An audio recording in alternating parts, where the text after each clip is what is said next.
반세기 넘게 시행되어온 미국 대학들의 어퍼머티브 액션, 즉 소수인종 우대 정책이 연방대법원에 의해 위헌으로 결정되면서 미국 사회 전체가 술렁이고 있습니다.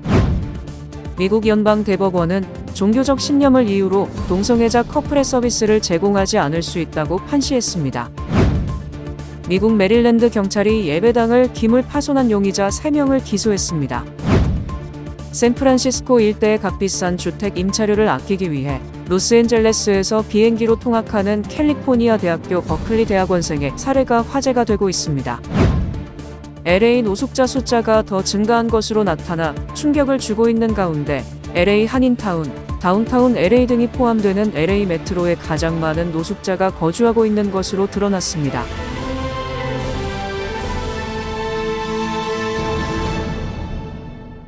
반세기 넘게 시행되어온 미국 대학들의 어퍼머티브 액션, 즉 소수인종 우대 정책이 연방대법원에 의해 위헌으로 결정되면서 미국 사회 전체가 술렁이고 있습니다.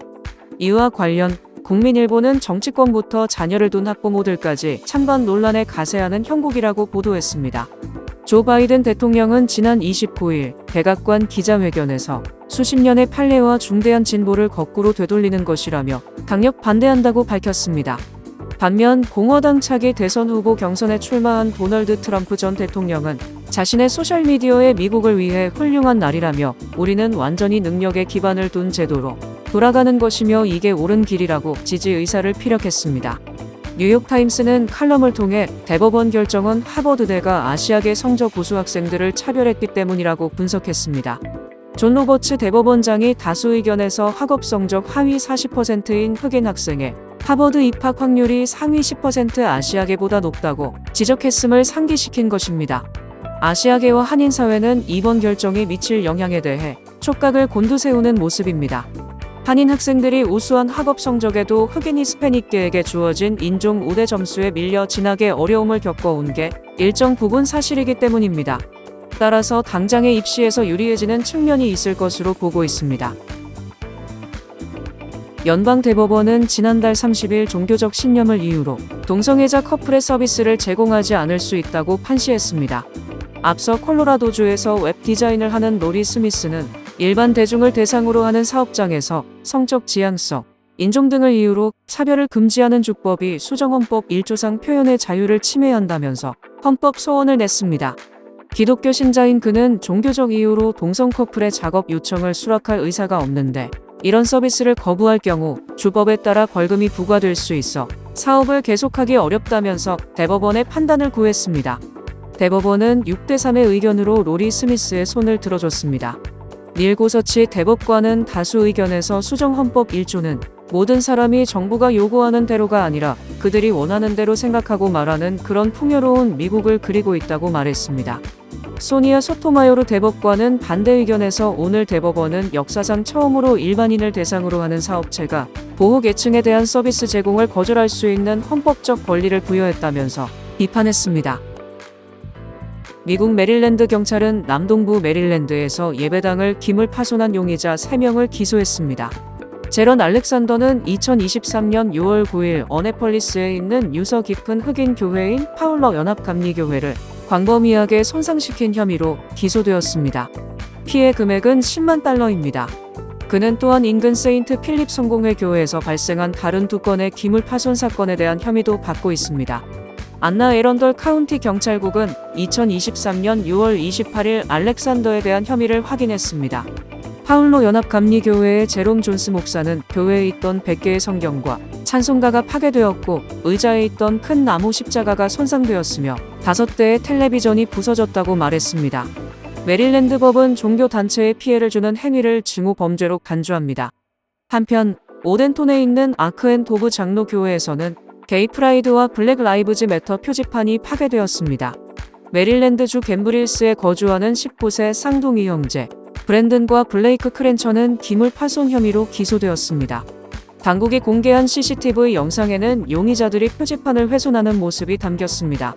그들 중 한 명은 남부연합기로 장식된 반다나를, 다른 한 명은 아메리칸 머슬 로고와 성조기가 있는 셔츠를 입고 있었습니다. 경찰은 메릴랜드 남동부의 예배당에서 또 다른 기물 파손 사건을 조사하고 있습니다. 샌프란시스코 일대의 값비싼 주택 임차료를 아끼기 위해 로스앤젤레스에서 비행기로 통학하는 캘리포니아 대학교 버클리 대학원생의 사례가 화제가 되고 있습니다. 연합뉴스는 1일 캐리알로엔과 KLA 등 미 지역 방송에 따르면 최근 소셜미디어 레딧에 지난 학기 동안 집 렌트비를 아끼기 위해 비행기로 통학해 살아남았다는 제목의 글이 게시돼 관심을 끌었다고 보도했습니다. 게시된 글에 따르면 LA에 거주하는 빌은 지금 1년 과정의 UC 버클리 공학 석사 프로그램에 응시해 합격했을 때 샌프란시스코 베이 지역에서 비싼 월세를 내며 살고 싶지 않아 비행기 통학을 결심했다고 합니다. 관련 보고서에 따르면 샌프란시스코 베이에서 연간 소득 10만 달러인 가구는 저소득층에 해당할 만큼 주택 임대료가 미국에서도 단연 비싼 지역 중 하나입니다. 빌은 학기 중 일주일에 3번 이상 LA 공항과 샌프란시스코 공항을 오가며 수업을 들었습니다. 그는 학교에 가는 날이면 새벽 3시 30분에 일어나 LA 공항으로 이동, 6시에 비행기를 타고 샌프란시스코 공항에 도착해 8시 30분께 전철바트를 타고 학교에 도착했습니다. 수업은 오전 10시에 시작됐습니다. 하루 종일 수업을 들은 뒤 아침과 반대의 경로를 통해 자정 무렵에 집으로 돌아왔습니다. 지난 1년간 이런 통학에 쓴 돈은 총 5,592.66달러였습니다. 현재 미국의 부동산 정보 사이트 질로우에서 버클리대 일대에 방 1개짜리 집을 검색했을 때 월 임대료가 2,000에서 3,000달러 대인 집이 대부분인 것을 고려하면 빌이 통근에 쓴 비용은 연간 임대료의 4분의 1 내지 6분의 1가량으로 훨씬 저렴한 수준입니다. 1년간 비행거리는 총 148,202.88km, 통학에 걸린 시간은 총 75,955분으로 52일 17시간 55분에 해당됩니다. LA 노숙자 숫자가 더 증가한 것으로 나타나 충격을 주고 있는 가운데 LA 한인타운, 다운타운 LA 등이 포함되는 LA 메트로에 가장 많은 노숙자가 거주하고 있는 것으로 드러났습니다. 라디오 코리아 뉴스는 LA 카운티 노숙자 서비스 관리국이 지난 1월 중에 실태 조사를 실시해서 이번에 발표한 2023 LA 노숙자 실태 조사 결과를 보도하며 이같이 밝혔습니다. 조사 결과에 따르면 LA 메트로에는 18,531명의 노숙자가 거주하고 있습니다. 그 다음으로는 사우스 LA가 12,995명, 샌 페르난도 밸리가 1,443명으로 그 뒤를 이었습니다. LA 모든 지역에서 노숙자 숫자가 지난 1년 동안에 걸쳐 늘어났지만 오직 사우스 LA만 1,603명이 줄어들어서 11% 감소세를 보였습니다. 가장 많은 숫자가 늘어난 곳은 웨스트 LA로 45%인 2,065명이 증가했습니다.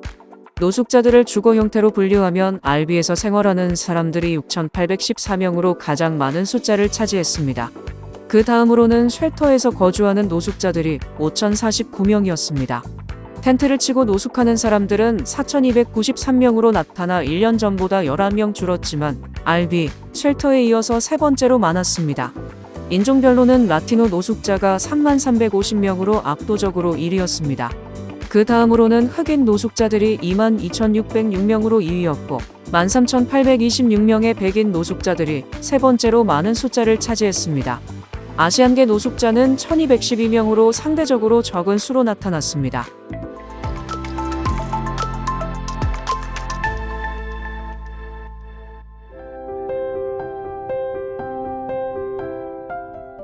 세상을 밝히는 크리스찬 소식입니다.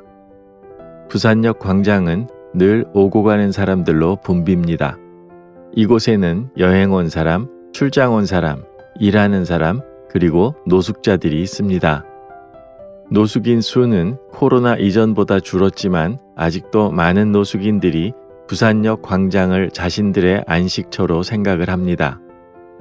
이곳에서 노숙인들에게 가족과 같은 돌봄의 손길을 내밀고 있는 사람이 있습니다. 따뜻한 손 선교회 대표 강석분 목사입니다. 김밥, 물, 과자, 음료수, 파스, 양말 등을 담은 수레를 끌고 부산역 2층에 나타나 늘 같은 장소에 있는 노숙인들에게 김밥과 음료를 주며 건강 상태를 확인을 합니다.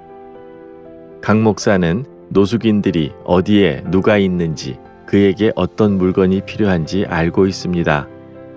그들에게 강 목사는 엄마 같은 존재입니다. 또 누군가에겐 친구처럼 그리고 누나처럼 그렇게 가족같이 다가섭니다. 지난 2018년 7월부터 시작된 사역은 만 5년이 됐습니다. 강 목사는 사역을 하면서 무력감에 빠져 포기하고 싶기도 했지만 누군가는 이 사람들을 케어해서 가정과 사회로 돌려보내야 한다는 생각에 다시 일어섰다고 합니다. 그는 이어 왜 노숙인들이 이 생활을 떠나지 못하고 계속하는 것일까? 밥이나 생활용품을 준다고 끝날까? 하는 의문이 항상 딜레마라고 고민을 피력했습니다.